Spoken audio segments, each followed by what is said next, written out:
अस्सलाम वालेकुम, मैं हूँ राशिद महमूद। लेक्चर नंबर 6 में हमने पढ़ा था V lookup. V lookup function कैसे काम करता था उसको हम दोबारा से रिकैप कर लेते हैं। वी लुकअप फंक्शन काम करता था कि किसी भी लुकअप वैल्यू के अगेंस्ट किसी भी टेबल में से किसी भी लुकअप वैल्यू के अगेंस्ट किसी भी टेबल में से किसी कॉलम इंडेक्स को हमने उठाना था। सपोज इस वैल्यू के अगेंस्ट इस टेबल में से हमने ये वैल्यू उठानी थी या ये वैल्यू उठानी थी या ये वैल्यू उठानी थी या ये वैल्यू उठानी थी, तो वी लुकअप फंक्शन इस पर्पस के लिए काम करता था। इंडेक्स मैच, आज हम इंडेक्स मैच के बारे में पढ़ने जा रहे हैं। सेम ये भी वही काम करता है लेकिन इसका तरीकाकार थोड़ा सा डिफरेंट है। वी लुकअप में सबसे बड़ा प्रॉब्लम ये था कि हमने वी लुकअप के लिए जिस वैल्यू को किसी टेबल से मैच करवाना है वो टेबल का पहला कॉलम होना चाहिए, लेकिन इंडेक्स मैच के केस में ये नहीं है। दूसरा, वी लुकअप के केस में हर एक वैल्यू के अगेंस्ट हमें उसका रो इंडेक्स देना पड़ता था या कॉलम इंडेक्स देना पड़ता था। कि कोड के अगेंस्ट अगर हम नेम उठा रहे हैं तो हमें उन्हें बताना पड़ेगा कि ये दूसरे कॉलम के अंदर मौजूद है, फिर हमें बताना पड़ेगा ये तीसरे कॉलम के अंदर मौजूद है, यहाँ चौथे कॉलम और यहाँ पांचवें कॉलम के अंदर। लेकिन इंडेक्स मैच इसको आसान कर देगा।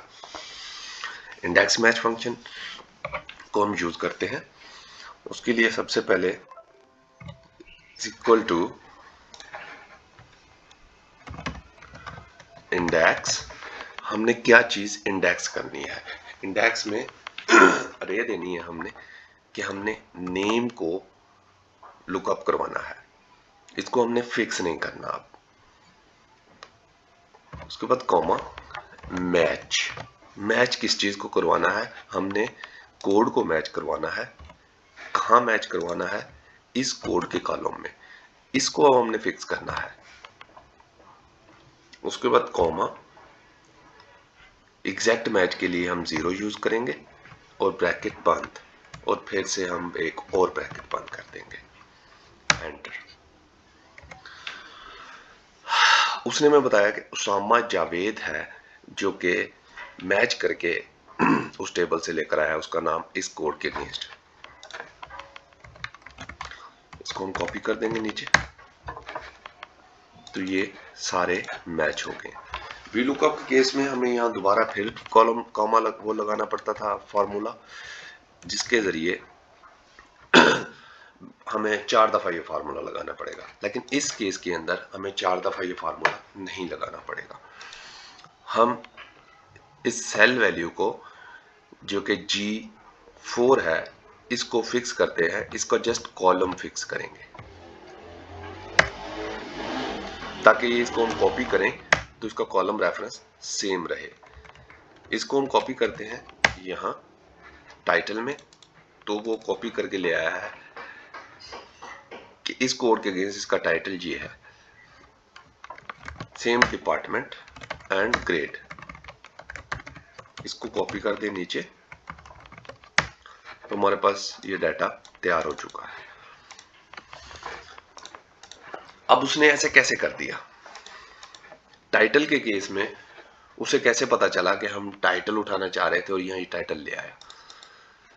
अब देखें, ये कॉलम हमने सारे तरतीब में रखे हुए हैं, इसी तरतीब में जिस तरतीब में ये थे। यहाँ हमने लुकअप वैल्यू को फिक्स किया है, लुकअप अरे को, और लुकअप वैल्यू को भी हमने फिक्स किया है, ठीक है। बट इंडेक्स वैल्यू को हमने फिक्स नहीं किया। यहाँ इस कॉलम के अंदर वो G4 के अगेंस्ट ए को लुकअप करवाता है और B को इंडेक्स करके लाता है, लेकिन यहां आके वो C को इंडेक्स करके ला रहा है क्योंकि हमें C चाहिए था। यहां आके वो D को इंडेक्स करके ला रहा है क्योंकि हमने उसे फिक्स नहीं किया, इसलिए वो उस अरे को चेंज करता रहा है बार बार। ये बहुत आसानी से उसने ये कर दिया। Thank you. नेक्स्ट लेक्चर में हम मजीद इसके बारे में और पढ़ेंगे। Thank you.